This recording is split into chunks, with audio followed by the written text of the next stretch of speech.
જામનગરની સરકારી ગુરુ ગોવિંદસિંહ એટલે કે જીજી હોસ્પિટલમાં એક નકલી ડોક્ટર સારવાર આપતો હોવાનું બહાર આવતા ખળભળાટ મચી ગયો છે.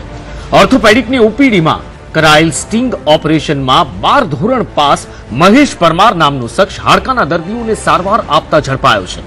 જીજી હોસ્પિટલના ઓર્થોપેડિક વિભાગના 2 રેસિડેન્ટ તબીબોએ પોતાના અંગત પૈસાથી આ નકલી ડોક્ટરને કામે રાખ્યો હતો. તમે જોઈ શકો છો કે માત્ર 12 પાસ આ યુવક લોકોની સારવાર કરી રહ્યો છે. એટલું જ નહીં, લોકોને દવા પણ લખી આપે છે.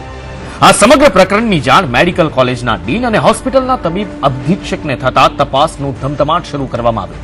ત્યારે સમગ્ર મામલે એ જ સવાલ થાય કે જો કોઈ દર્દીનું સારવાર બાદ મોત થઈ જાય તો જવાબદાર કોણ? હોસ્પિટલ તંત્રએ આવા નકલી ડોક્ટરને પરવાનગી કેમ આપી?